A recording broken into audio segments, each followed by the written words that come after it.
हाय बच्चों, कैसे आप सब। अभी जैसा कि पता है आपको कि अभी एचबीएससी का मिड टर्म एग्जाम शुरू होगा अक्टूबर में 24 तारीख से। तो उसी को ध्यान में रखते हुए जितने भी इंपॉर्टेंट टॉपिक्स हैं वो कवर करने जा रहा हूं। मैं आज फिक्स 11वीं की फिजिक्स जो है वो पढ़ा रहा हूं। इसमें से मैं हर चैप्टर के आपको 5 से 6 जितने भी इंपॉर्टेंट क्वेश्चंस हैं वो करवा दूंगा। अगर आप इसको करते हो तो मेरी गारंटी है कि आप मैक्सिमम मार्क्स गेन कर पाओगे और आपको और कुछ भी देखने का या पढ़ने की जरूरत नहीं पड़ेगी। तो आज बात करेंगे मेजरमेंट, डायमेंशन एंड मेजरमेंट के बारे में बात करते हैं। इसमें से 3-4 क्वेश्चन जो हर बार पूछे जाते हैं उनको समझते हैं। मुझे उम्मीद करता हूं कि आपको डायमेंशंस पता होंगे, बट फिर भी मैं आपको एक बार थोड़ा सा डायमेंशन का ओवरव्यू देता हूं, फिर क्वेश्चंस करेंगे। देखिए, हम पता है कि मास का डायमेंशन जो होता है वो एम होता है। मास नाम से सुना रहा, लेंथ का होता है एल, ठीक है, टाइम का टी। अगर ये 3 भी याद है, वैसे तो करंट का भी आप जानते हैं कि एम्पियर से ए ही होता है, करंट का डायमेंशन ए होता है बाकी का। तो हम 3 से काम हो जाएगा हमारा, अगर आप इन 3 का डायमेंशन याद रखते हो। डायमेंशन क्या होता है? कुछ नहीं होता है। अब जैसे कि अगर स्पीड की बात करें, स्पीड क्या होता है? डिस्टेंस अपॉन में टाइम। तो डिस्टेंस का क्या हो जाएगा? लेंथ है तो डिस्टेंस का एल, और नीचे टाइम टी, तो टी ऊपर जाएगा तो क्या आ जाएगा? ये t-1। ये किसका होगा? स्पीड का डायमेंशन। ऐसे हम बात करें एक्सेलरेशन का, ठीक है, तो ये क्या होता है? a बराबर मीटर पर सेकंड स्क्वायर। अगर आपको यूनिट भी याद है तो उससे भी हो जाएगा। मीटर यानी कि स्पीड, डिस्टेंस है, सॉरी मीटर डिस्टेंस, और नीचे t माने टाइम, तो टाइम का t2। ये t2 ऊपर जाएगा तो क्या आ जाएगा? ये t-2। तो ये हो गया डायमेंशन किसका? एक्सेलरेशन का। ऐसे अगर मैं बात करूं किसका? फोर्स का। जो इंपॉर्टेंट है वही याद रहा हूं। फोर्स का क्या होता है? मास m इंटू ए पढ़ा होगा ना, F बराबर m इंटू ए। तो मास का क्या है? मास का तो m ही होता है, और a का पता है हम क्या है? ये t-2। तो क्या जाएगा इसका? ये आ गया हमारा फोर्स का डायमेंशन m, ये t-2। अगर हम वर्क की बात करते हैं, वर्क क्या होता है? फोर्स इंटू डिस्प्लेसमेंट यानी x। तो फोर्स का पता है कितना है हमारे यहाँ पे? m, ये t-2। डिस्टेंस या डिस्प्लेसमेंट, इसका भी क्या आ जाएगा? यही आ जाएगा। तो कितना हो जाएगा? देखिए m, ये 2t-2। ये किसका डायमेंशन हो गया? वर्क का। अगर हम बात करें प्रेशर का, प्रेशर, तो प्रेशर क्या होता है? फोर्स अपॉन में एरिया। अब फोर्स का पता ही आपको क्या है कि फोर्स आता है m, ये t-2, और नीचे एरिया क्या आ जाएगा? तो एरिया आप जानते हो मीटर स्क्वायर होता है। एरिया क्या होता है? मीटर स्क्वायर या लेंथ इनटू ब्रेड्थ, जो भी समझो। तो क्या जाएगा? मीटर स्क्वायर यानी कि ये 2 डिस्टेंस है ना, तो एक से कट जाएगा, काटना नहीं है, बट ठीक है। अब बचेगा नीचे ये ऊपर जाके क्या हो जाएगा? माइनस हो जाएगा। तो m, ये -1 t-2। ये डायमेंशन किसका आ गया? प्रेशर का आ गया। तो ये कुछ डायमेंशन है जिनको हमें यूज करना पड़ेगा, जिनकी हमें जरूरत पड़ेगी, ठीक है। अब मैं आपको बताता हूं कि डायमेंशन से क्वेश्चन कैसे आते हैं, क्या क्या क्वेश्चन है। आपको डायमेंशन एनालिसिस पढ़ाया हमने 4 पार्ट, उसमें से एक पार्ट है जिसमें हमसे पूछता है कि अननोन क्वांटिटी का डायमेंशन क्या होता है, ठीक है। तो मैं इसको रेज करता हूं, अब इसको यूज करेंगे। देखिए, जैसे फर्स्ट क्वेश्चन है जो बहुत ज्यादा पूछा जाता है, ठीक है। तो देखिए क्या कहता है कि if p minus a upon v square, दूसरे ब्रैकेट में है v माइनस b बराबर r इंटू टी। इस तरीके का कोई डायमेंशन दे रखा है। इसमें कहा गया जो p है वो प्रेशर है, v जो है वो वॉल्यूम है। तो आपको a एंड t का डायमेंशन पता करना है कि a यहां पे जैसा आ जाएगा। तो a एंड b का डायमेंशन बताना है कि क्या होगा। a और b क्या है? दोनों अननोन क्वांटिटी है, तो इनका डायमेंशन बताइए क्या होगा। अब देखो, आप एक चीज बताओ, जैसे ये प्रेशर में क्या ऐड किया हमने? a upon v square. तो आप जानते हैं प्रेशर में कोई भी क्वांटिटी, जैसे मास है तो मास में क्या ऐड हो सकता है? सिर्फ मास ही ऐड हो सकता है या सब्ट्रैक्ट हो सकता है। अब आप मीटर में से टाइम को थोड़ी जोड़ देंगे कि 2 मीटर 3 सेकंड, ऐसे नहीं हो सकता ना, कि अगर डिस्टेंस और डिस्टेंस में डिस्टेंस ही ऐड होगी या सब्ट्रैक्ट होगी, और टाइम में टाइम ही ऐड होगा या सब्ट्रैक्ट होगा। मींस ये कि अगर यह प्रेशर है तो ये भी पूरा प्रेशर होना चाहिए, तभी ऐड हो रहा है। तो अगर ये प्रेशर है और ये भी प्रेशर है तो दोनों की डायमेंशन क्या होंगी? सेम होगी। याद रखना हमेशा, जो भी क्वांटिटी ऐड होती है उनकी डायमेंशन हमेशा सेम होती है। तो हम क्या कह सकते हैं यहां से कि dimension of a upon v square बराबर dimension of P means pressure. तो हमें पता करना है dimension of A, dimension of A. तो ए की डायमेंशन क्या होगी, वी स्क्वायर ऊपर पहुंच जाएगा, तो मींस आ जाएगा डायमेंशन ऑफ, ठीक है, पी वी स्क्वायर। पी तो पी रहेगा, वी स्क्वायर और होगा। अभी मैं बताया था प्रेशर का डायमेंशन बताया था। प्रेशर क्या होता है, फोर्स अपॉन में एरिया। फोर्स का क्या था, एम टी माइनस 2, और एरिया क्या था, ये 2, राइट। दूसरा क्या है, वॉल्यूम। वॉल्यूम क्या होता है, मीटर क्यूब। मीटर क्यूब ने ये 3। अब आप इसको रख दीजिए तो देखिए क्या आएगा, एम एक काट दिया यहां से तो एक आई बच जाएगा, ऊपर जाके क्या हो जाएगा, एम -1 टी माइनस 2, राइट। ये ऊपर हो गया, तो इसको रख दीजिए क्या आएगा, एम -1 टी माइनस 2। यहां से वी स्क्वायर है तो ये 3 का स्क्वायर कर दीजिए, तो ये हो जाएगा एम -1 टी माइनस 2। वहीं इसका कितना हो जाएगा, 3 2 6, तो ये की पावर कितना आ गया, 3 2 6। अब देखिए 6 पावर यहां से है, -1 ये यहां पे है, इसको सब्ट्रैक्ट कर देंगे, कितना आ जाएगा, m पावर सब्ट्रैक्ट हो जाएगा -1 यहाँ पे 6, तो ये हो जाएगा 5 और t -2। तो ये आ गया डायमेंशन ऑफ a। a का डायमेंशन कितना आ गया, m की पावर 5 t -2, ठीक है। अभी हमारा बचा है b। अब देखो b जो है वो v के साथ सब्ट्रैक्ट हो रहा है, तो मींस क्या होगा, डायमेंशन ऑफ b इसको जो डायमेंशन ऑफ v। तो डायमेंशन ऑफ b क्या हो जाएगा, v की डायमेंशन पता है कितना है, 3 है, तो यही डायमेंशन किसकी हो जाएगी, b की हो जाएगी। मींस हमने इस क्वेश्चन से a और b की डायमेंशन को पता किया। तो आप नोट कर सकते हैं इसको वीडियो पॉज करके, ठीक है। अब ऐसा ही एक क्वेश्चन मैं आपको और बताता हूं, ठीक है। इसको इरेज कर देते हैं, ठीक है। अब सपोज ये क्वेश्चन आपको दिया है कि f equal to a plus, ठीक है, m b स्क्वायर, ऐसा कुछ दिया हुआ है, ठीक है। करेंगे find dimension of a and b। और जहां पे f क्या है, f फोर्स है, और m क्या है, m मास है। कुछ भी दे सकता है आपको, अननोन क्वांटिटी है a b, और f पता है फोर्स है, और m क्या है, मास है। अब देखिए जब ऐसा कोई इक्वेशन दे रखा हो तो याद करना है कि इसमें क्या होता है, सभी डायमेंशन, यानी इसकी डायमेंशन, इसकी डायमेंशन और इसकी डायमेंशन, अगर यह इक्वेशन करेक्ट है तो सभी टर्म की डायमेंशन बराबर आनी चाहिए। मींस के फोर्स की डायमेंशन, यहाँ a की डायमेंशन और एम बी स्क्वायर, इन तीनों की डायमेंशन क्या होना चाहिए, सेम होना चाहिए। तो इसका भी क्या है कि इसकी डायमेंशन इसके बराबर होगा, तो डायमेंशन ऑफ a क्या हो जाएगा, डायमेंशन ऑफ a हो जाएगा b की डायमेंशन के बराबर, तो b की डायमेंशन क्या हो जाएगी, सॉरी फोर्स की डायमेंशन ऑफ फोर्स, f की डायमेंशन f। अब f की डायमेंशन क्या होती है, तो m t -2, तो ये हो गया हमारा a की डायमेंशन। यहाँ a b स्क्वायर जगह हम m स्क्वायर कर देते हैं, तब सही रहेगा। वैसे उसका भी आ जाएगा, बस वो रूट में आएगा थोड़ा सा। तो अब क्या आएगा, f बराबर a plus m square b। अगर हम बात करते हैं इसकी डायमेंशन ऑफ, अब वही इस पूरे का dimension, dimension of m square b बराबर dimension of f, f means force. तो m स्क्वायर कहां पहुंच जाएगा, नीचे, तो डायमेंशन ऑफ b कितना आ जाएगा, ये आ जाएगा डायमेंशन ऑफ f अपॉन में m स्क्वायर।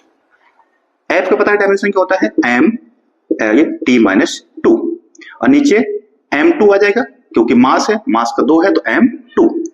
एक m से एक m कट जाएगा, काटना नहीं आपको, बस ऐसे मैं बता रहा हूं। तो ये m ऊपर जाएगा, तो ये हो जाएगा m -1 t -2, तो क्या आ गया, m t -2, ये आ गया डायमेंशन ऑफ b। ठीक है बच्चों, तो एक कोई ऐसा भी क्वेश्चंस आ सकता है, ठीक है।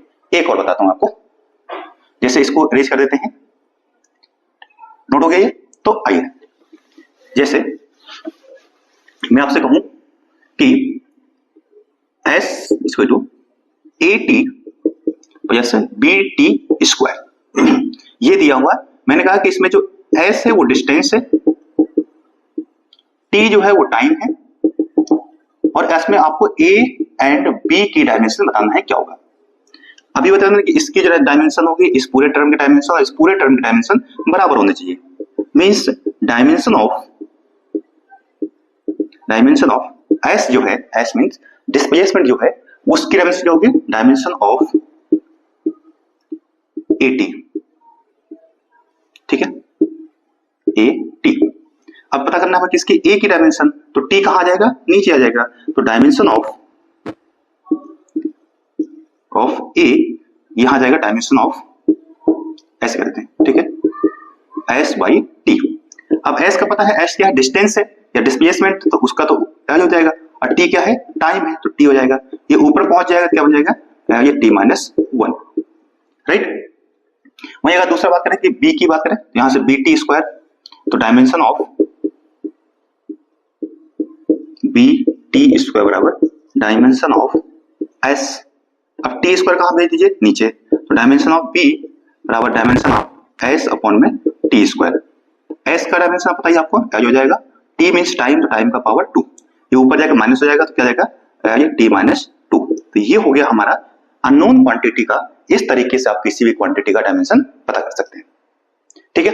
देखिए, तो कोई भी क्वेश्चन आए अननोन क्वांटिटी से क्वेश्चन पक्का आएगा 100%, जहां पर आपको क्या करना होगा, उसका डायमेंशन पता करना होगा। तो इसको इरेज करता हूं मैं। अब आपको थोड़ा समझाता हूं मैं कि कैसे हम एक क्वांटिटी को दूसरे क्वांटिटी में कन्वर्ट कर सकते हैं, ठीक है। कन्वर्जन से भी क्वेश्चन आएगा, जैसे आपसे कहेगा कि कन्वर्ट, ठीक है, convert 1 newton into dyne. Dyne जानते हैं कि आप न्यूटन का सीजीएस सिस्टम में यूनिट होता है डाइन, या वैसे ही वर्क का होता है कन्वर्ट 1 जूल इनटू अर्ग।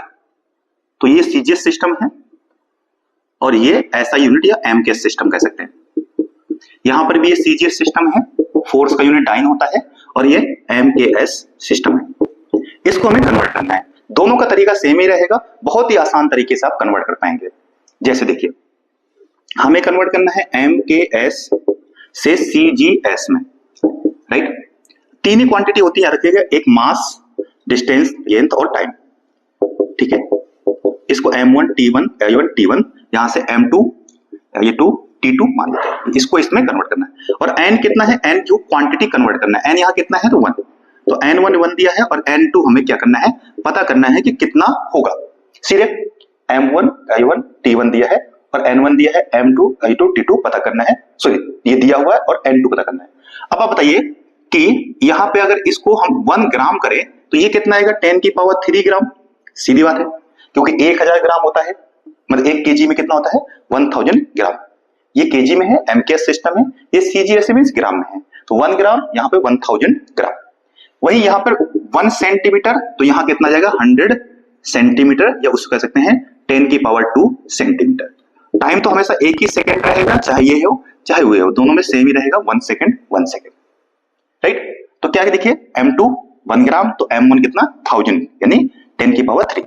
डिस्टेंस 1 सेंटीमीटर, यहाँ 100 सेंटीमीटर या 10 की पावर 2, ये ऐसे रखेंगे। अब हम पता करना है n2, तो n2 आ जाएगा, देखो n1 m1 upon m2 l1 upon l2 और t1 अपॉन t2, इस तरीके से आपको नोट करना है। अब आप देखिए क्या है, ये फोर्स है। अब फोर्स का अगर हम बात करें, फोर्स है, तो फोर्स का डायमेंशन क्या होता है, m ये t माइनस 2 मीन्स m की पावर 1, तो यहाँ पे 1 आ गया, i की पावर 1 तो भी 1 आ गया, t की पावर माइनस 2 तो यहाँ पे माइनस 2 रख दिया मैंने, ठीक है बच्चों। जिसको कन्वर्ट करना उसकी डायमेंशन रखनी पड़ेगी, m1 upon m2 i1 upon i2 t1 upon t2। आइए रखते हैं, n1 कितना है हमारा, तो n1 है 1, मैंने 1 रख दिया n1 की जगह, इसकी जगह। अब इंटू m1 कितना है मेरा, 10 की पावर 3, और नीचे 1, m2 कितना है 1, इसकी पावर कितना 1, इंटू i2 कितना है यहाँ पे 10 की पावर 2, और नीचे यहाँ पे कितना है 1, और वही टाइम कितना है 1 अपॉन 1, इसकी पावर माइनस 2। अब 1 की पावर कुछ भी हो तो वो तो खत्म हो जाता है। यहाँ देखिए ये हो गया 10 की पावर 3, यहाँ हो गया 10 की पावर 2, तो ये कितना हो गया 10 की पावर 3 इंटू 10 की पावर 2 मीन्स 1 न्यूटन बराबर आ गया 10 की पावर 5 डाइन। 1 न्यूटन कितना आ गया, 10 की power 5 dyne, right. Same question हम इसको कन्वर्ट कर सकते हैं अर्ग को, सॉरी जूल को अर्ग में। वही देखो हमें पता करना है n2, तो यहां पे क्या आएगा, वही n1 m1 upon m2 l1 upon l2 और T1 अपॉन में T2, राइट। अब ये चूंकि वर्क है तो वर्क का डायमेंशन पता है क्या होता है, m या ये 2 T माइनस 2, मीन्स कि m की पावर 1 बट डिस्टेंस इन जो है उसकी पावर 2 और टाइम की पावर माइनस 2। सेम करना, बस पावर ही चेंज करना है, बाकी एज इट इज सब कुछ सेम रहेगा। अब आप n1 कितना रखिए, देखिए तो यहाँ पे कितना है, 1 ही दिया है तो 1 आ जाएगा। m1 10 की पावर 3 रखना है, यहाँ भी वही था, और नीचे m2 1 की पावर 1 इंटू i1 कितना है, 10 की पावर 2 था, 100 था तो 10 की पावर 2 नीचे 1, इसकी पावर पूरे कितना 2, और टाइम तो पता है 1 अपॉन 1 दोनों में सेम ही रहता है, पावर माइनस 2, तो ये तो खत्म हो गया। अब देखो यहाँ से कितना आ गया, 10 की पावर 3 है और यहाँ से आ जाएगा 2 टू या 4, तो 10 की पावर 4 यहाँ से कितना आ गया, 10 की पावर 3 और 4 कितना हो गया, 10 की पावर 7। मीन्स ये हो गया कि 1 जो है वो 10 की पावर 7 डाइन के बराबर होता है। तो हमने देखा कि डाइन यहाँ पे अर्ग आ जाएगा कि मीन्स 1 जो है वो क्या होगा, 10 की पावर 7 अर्ग के बराबर है। वहीं 1 न्यूटन जो है वो 10 की पावर 5 डाइन के बराबर है। ये मोस्ट इंपोर्टेंट क्वेश्चन है, ये कन्वर्जन जरूर आएगी। तो आप इसको देखिए एक बार कि दोनों को कन्वर्जन देखिए, एक क्वेश्चन यहां से पक्का आएगा, ठीक है। अब तीसरा क्वेश्चन देखते हैं यहां से, इसको रेज करके, ठीक है। देखिए क्या क्वेश्चन आता है कि मैं नोट करता हूं, if time period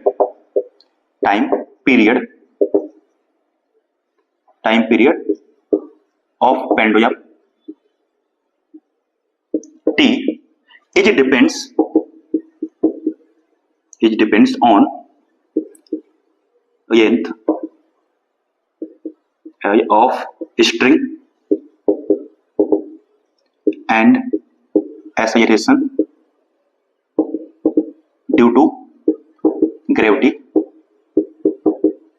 G. Find relationship between these quantity.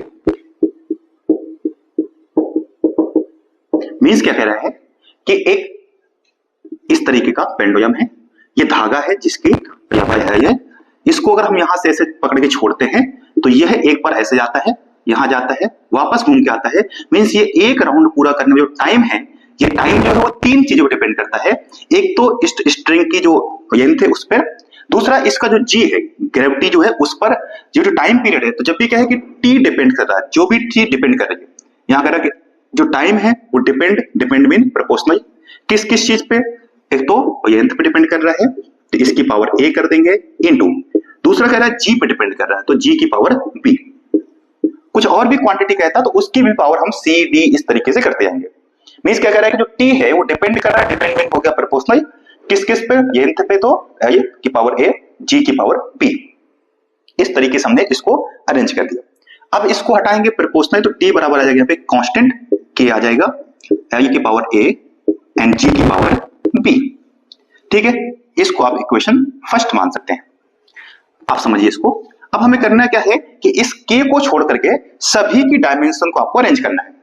देखिए ये टाइम है तो टाइम की डायमेंशन क्या आ जाएगा, टी, सिर्फ टाइम ही है तो मास है नहीं तो m की पावर 0 में रख देता हूं, यहां पर मास की डायमेंशन 0, डिस्टेंस भी नहीं है तो l की पावर 0, सिर्फ t है तो t की पावर 1 इधर कर दिया मैंने बराबर, k को हटा दीजिए, ये क्या है डिस्टेंस तो इसकी पावर सिर्फ आ जाएगा l की पावर a, वहीं ये क्या है एक्सेलरेशन और इसकी पावर क्या होती है, एक्सेलरेशन का डायमेंशन जानते हैं ये t माइनस 2 होता है, राइट। तो इसका डायमेंशन क्या आ जाएगा l t माइनस 2 उसकी पावर b, ठीक है बच्चों। अब इसको सेम फिर से यहां से, अब देखो यहां पे हम पावर को सेपरेट करते हैं तो यहां से आ जाएगा i की पावर कितना है a और यहाँ पे कितना है i की पावर b, तो ये आ जाएगा इनटू में पावर ऐड होती है तो i की पावर a प्लस b। वहीं अगर t की बात करें तो t की पावर कितना हो जाएगा, देखो 2b माइनस का 2b, यहाँ पे क्या था m की पावर 0, i की पावर 0 एंड t की पावर 1। अब आपको करना क्या है, यहां से पावर्स कंपेयर करनी है। देखो तो इसकी पावर हम कंपेयर करेंगे ऐसे, तो कितना आ जाएगा a प्लस b, यानी ये पावर इसके बराबर है 0 के बराबर, तो मींस a बराबर कितना आ गया माइनस का b। वहीं अगर t की पावर कम करेगा तो यहाँ देखो कितना है माइनस का 2b, वहीं यहाँ की पावर कितनी है 1, तो मीन्स ये आ गया 1। तो b बराबर कितना आ गया, 2 को नीचे भेज देंगे तो आ जाएगा -1/2, मीन्स b हमारा कितना आ गया -1/2। अगर इसको आप यहां रख दें इस इक्वेशन में तो a बराबर कितना था -b था, मीन्स कि जब यहां पर रखेंगे -1/2 रखेंगे तो ये हो जाएगा a बराबर 1/2। तो a कितना आ गया हमारा 1/2 और b आ चुका हमारा -1/2, मीन्स आंसर आ गया। अब हमें करना क्या है, इक्वेशन फर्स्ट में a और b पुट कर देना है। पुट a बराबर 1/2 एंड b बराबर -1/2 ऑन इक्वेशन फर्स्ट। अब इक्वेशन फर्स्ट है क्या, तो t बराबर k है, उसकी पावर कितना रखना है 1/2, क्योंकि a है ना पावर, तो a की पावर कितना है 1/2 और g की पावर कितना है b, तो b हो जाएगा -1/2, तो g की पावर -1/2। अगर आप इसको नीचे भेज दें तो t बराबर आ जाएगा k अपॉन g, ये माइनस पावर थे तो क्या हो गया प्लस हो गया पावर 1/2। 1/2 का मीन्स होता है रूट, तो स्क्वायर रूट, तो t बराबर आ जाएगा k अंडर रूट ये बाई g। तो ये आ गया हमारे इसके बीच में रिलेशन। इंपॉर्टेंट है, बहुत इंपॉर्टेंट है कह सकते हैं। ठीक है, तो हमने क्या देखा अभी तक कि कोई अननोन क्वांटिटी है तो उसकी डायमेंशन कैसे पता करनी है। ठीक है, फिर हमने देखा कि हमें कैसे कन्वर्ट करना है एक क्वांटिटी को दूसरे क्वांटिटी में, चाहे वो अर्ग को कहे मतलब सॉरी जूल को अर्ग में करना हो, चाहे न्यूटन को डाइन में करना हो। तीसरा कि कभी कभी इस तरीके के क्वेश्चन भी देता है, टाइम पीरियड का यही क्वेश्चन मोस्ट इंपॉर्टेंट है जहां से ये बार बार पूछता है। तो ये फर्स्ट चैप्टर था हमारा, अगर आपने इसको देखते हो तो मेरी गारंटी है कि इससे बाहर आपको इस चैप्टर से कोई क्वेश्चन नहीं पूछा जाएगा। ठीक है, अब नेक्स्ट वीडियो जो आएगा उसमें हम सेकंड चैप्टर और थर्ड चैप्टर को एक साथ करेंगे। तो अगर आपको ये पसंद आता है तो सब्सक्राइब और शेयर जरूर करना अपने दोस्तों के साथ। जय हिंद, धन्यवाद।